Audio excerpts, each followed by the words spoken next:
Cantares de Salomão, capítulo de número 2, versículo de número 3 diz: qual a macieira entre as árvores do bosque, tal é o meu amado entre os filhos.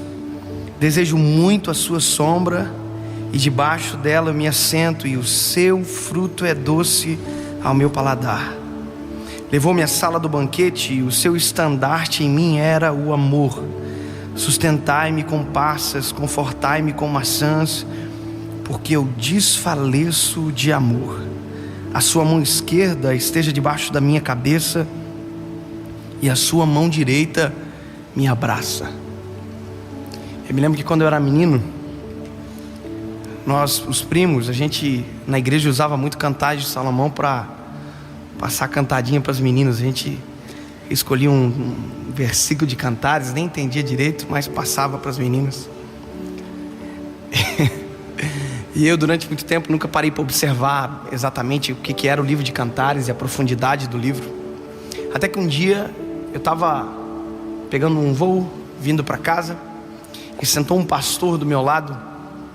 E naquele dia, eu sou muito conversador, mas naquele dia, durante 1 hora de voo, eu não consegui falar absolutamente nada. E não é porque ele falava demais, é porque eu escolhi não falar. Eu escolhi ouvir. E durante 1 hora aquele homem falou para mim sobre vida com Deus, sobre secretos, sobre intimidade, sobre jejum, sobre oração.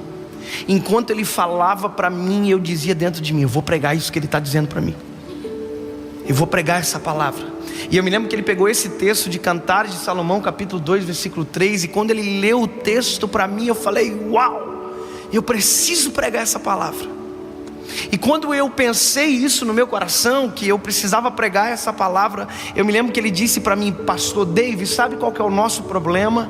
É que tudo aquilo que a gente ouve, a gente quer pregar. E eu falei: esse homem leu a minha mente. E eu fiquei com vergonha, e eu disse: como assim? Ele disse: nós temos o problema que tudo que a gente acha que é bonito, a gente que pensa que é para os outros. A gente já quer aplicar para os outros, a gente já quer falar para os outros, a gente prega para todo mundo. E esse é o panorama da nossa geração. A gente fala tudo para os outros. A gente lê um texto e a gente diz: uau, isso aí é excelente para postar no Facebook. A gente procura no Google textos para publicar no Facebook, textos sobre fé, sobre coragem, sobre vida espiritual, sobre vida com Deus, porque a gente sempre quer mostrar para os outros. Quando ele falou aquilo para mim, eu me lembro que dentro do meu coração eu comecei a chorar. Eu dizia dentro do meu coração: eu sou uma vergonha, Senhor, porque eu sou exatamente isso. Eu estou parando de viver a verdade da Tua palavra apenas para falar da realidade da Tua palavra para os outros. Os outros estão chorando, mas eu não estou vivendo mais. Eu não estou vivendo mais a realidade daquilo que eu estou ministrando para os outros. E sabe, é muito visível quando você fala de algo que você não compra, quando você tenta vender algo que você não consome, porque não há verdade quando não há experiência. É muito legal falar de coisas bonitas, mas são extraordinárias as coisas bonitas quando são a nossa prática. Eu me lembro que quando ele foi ministrando no meu coração, falando todas as coisas, falando que ele ficou 21 dias de jejum. Quando ele disse para mim: pastor, eu fiquei 21 dias no jejum, porque o meu filho falou para mim que eu não tinha moral de falar de jejum para ele. Eles são nos Estados Unidos. E o filho dele um dia chegou dizendo que ia fazer o jejum que o filho de um amigo dele estava fazendo no colégio, que era do Ramadã, de 40 dias. Aí ele falou para o filho: filho, você não pode fazer esse jejum. E aí o filho olhou para ele e disse: pai, quem é você para falar para mim de jejum? O meu amigo pode falar, porque os pais dele jejuam, ele jejua, o senhor não. E aquilo arrebentou. Ele disse: então eu jejuei durante 21 dias. E eu escrevi um livro, 21 dias num lugar secreto. À medida que ele falava para mim, a minha vontade era descer daquele avião e ir louco para casa, me fechar no quarto e orar, e conversar com Deus, e viver aquilo que eu precisava viver. E hoje eu estou ministrando isso para vocês porque eu me escondi dentro de um quarto para descobrir o que isso aqui quer dizer. Sabe, a gente fala de vida com Deus, mas muitas das vezes nós não temos absolutamente nenhuma vida com Deus. É uma geração que diz que Deus é lindo, mas nunca contemplou a grandiosidade da glória dele dentro de um quarto, nunca chorou sem conseguir secar as lágrimas, nunca conseguiu viver aquilo que fala. E é por isso que é tão ralo, é por isso que é tão vazio, é por isso que não conquista ninguém. Agora, quando você fala de algo que você experimentou, a realidade transforma você primeiro. E quando você fala, não são só palavras, são vida fluindo através da nossa boca. Quando eu olhei esse texto, quando a noiva está dizendo para o amado: entre todas as árvores do bosque, tu és o meu amado. Sabe o que é isso? É alguém que tem olhos e vê, alguém que olhou e teve a opção de escolher. Ele olhou tudo, ela olhou tudo, e ela disse: eu sei o que eu quero, e o que eu quero é o meu amado. Sabe, a nossa geração é a geração que pensa que sabe o que quer, mas quando a gente sabe o que quer, as atitudes que vêm depois mostram isso.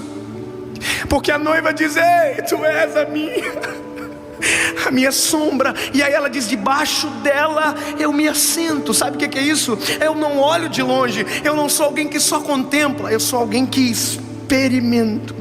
Isso é top. Imagina, ela se assenta debaixo da sombra. Esses dias eu cheguei em casa e eu não estava sem chave, eu fiquei para fora de casa.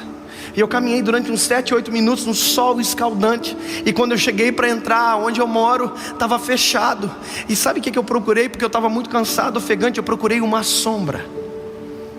E sombra é um lugar de descanso, de refrigério. Sombra é um lugar onde, se a gente se ausenta do sol, é onde aquilo que estava nos assolando não nos alcança mais.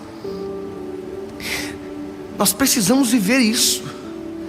A gente precisa às vezes sair do ativismo de falar e falar e falar, e simplesmente se esconder debaixo da sombra do Altíssimo. Eu cansei de pegar mensagem de internet. Nós temos que se cansar disso. Mensagem que alguém já pregou, texto que alguém já escreveu. Não, a Bíblia diz que a noiva está dizendo: debaixo da tua sombra eu me assento, e do teu fruto que é doce eu me alimento. Não é fruto que alguém já experimentou, é um fruto que o amado dá na mão. Aleluia. É um fruto que vem do amado, ninguém viu, ninguém soube. Foi por isso que Jeremias 33:3 diz: clama a mim e eu responder-te-ei e anunciar-te-ei coisas grandes e ocultas que ninguém sabe. E só sabe quem clamou, e só sabe quem se escondeu no secreto, e só sabe quem viveu para contar. E o mais extraordinário dessa palavra é porque ela, na sombra, a Bíblia diz que o noivo levou ela para a mesa do banquete. O fruto da sombra curou, o fruto da sombra trouxe paz. E ela diz, depois de tudo, ela diz: olha, eu estou desfalecendo de amor. Quando eu fui entender isso, eu descobri que desfalecer é morrer. Eu estou morrendo. Só que a palavra amor não é aquela do grego que a gente conhece, o eros, o filéu, o ágape.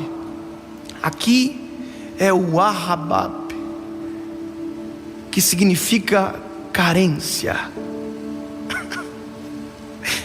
Ela descobre que na sombra todas as carências delas são supridas pelo amado. Se você viver uma vida verdadeira com Deus, todas as nossas carências são supridas no amado. Ele é o único que pode suprir a carência do coração do homem. É por isso que tem gente que tem tudo e no final da vida descobre que na verdade nunca teve nada, porque permaneceu carente até o final. É por isso que a gente ouve histórias de famosos milionários que diziam que eram felizes, no final se suicidaram porque o dinheiro não preenche a carência, as mulheres não preenchem a carência, o sexo não preenche a carência do homem. A única pessoa que preenche o vazio, o eco da alma do homem está aqui. Aí a noiva diz: com a tua mão direita sobre debaixo da minha cabeça, com a tua mão esquerda me abraça. Ela descobriu que na sombra acontece algo que em nenhum outro lugar acontece. Secreto é lugar de intimidade, e nem tudo que a gente recebe vive na intimidade com Ele. A gente precisa contar.